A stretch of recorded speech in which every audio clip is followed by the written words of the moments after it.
Êtes-vous certain que le poisson que vous mangez est bien celui que vous avez acheté? Méfiez-vous, les apparences sont parfois trompeuses.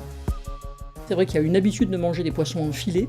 Et donc un filet blanc, ça ressemble terriblement à un autre filet blanc. Donc du coup, les fraudes sont facilitées. Aux États-Unis, un scandale vient d'éclater. L'opinion publique est choquée. Un tiers des poissons consommés sont mal étiquetés.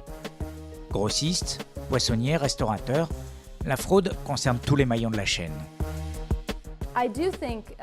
Je pense que la recherche du profit guide beaucoup de décisions sur la fraude à l'étiquetage et sur les OGM. Substitution d'espèces, tromperie sur l'origine, menaces sur la santé. Après l'affaire de la viande de cheval, les Français sont-ils à l'abri d'un nouveau scandale alimentaire? De savoir ce qu'on vend à un client et que le client sache ce qu'il reçoit, c'est quand même une chose très importante. Et c'est important pour le consommateur qu'on est nous-mêmes. Donc on aime bien savoir les choses qu'on a dans nos assiettes. En France, c'est toute la filière du poisson qui est sous surveillance. La tentation de frauder est grande, les profits colossaux. Non, substitution d'espèces, non. Non. Non, on a un contrôle extrêmement vigilant ici. On ne peut pas faire ce genre de choses, c'est pas possible. De New York à Paris, nous avons mené l'enquête, remonté les filières de distribution du poisson. Un commerce mondialisé, difficile à réguler. Vous allez le voir, les fraudeurs ne sont pas près de tomber dans les mailles du filet. Les petits aigrefins ont un océan et un boulevard devant eux, quoi.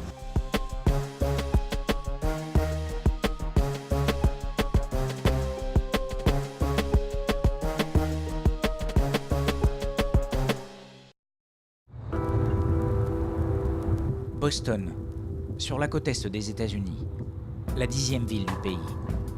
Des deux côtés de la Charles River, le sport et la consommation de poissons sont élevés au rang de fierté locale. C'est ici que démarre notre enquête. Octobre 2011, le Boston Globe, le quotidien local réputé pour ses investigations, s'attaque à l'un des symboles de la ville, les restaurants de fruits de mer qu'on trouve un peu partout. Les journalistes vont découvrir un vaste système de fraude dans l'industrie du poisson.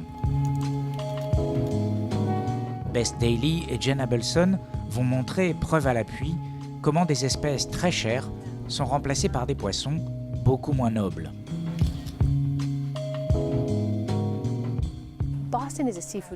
Boston, c'est la Mecque des restaurants de poissons. Les gens ici aiment le poisson et sont de grands connaisseurs, ou du moins pensaient-ils l'être. On avait entendu parler de quelques endroits à Boston où l'on substituait des poissons dans une grande chaîne de restaurants. Presque 50% des poissons qu'on a testés n'étaient pas ceux que les clients avaient commandés. Le poisson, c'est très facile à maquiller et même à substituer. Et plus on remonte dans la chaîne de distribution, des grossistes, jusqu'aux sociétés d'emballage où ils changent les étiquettes, et plus les erreurs et les problèmes de substitution peuvent être amplifiés. Le journal a réalisé une centaine de prélèvements et de tests ADN sous le contrôle d'un laboratoire indépendant.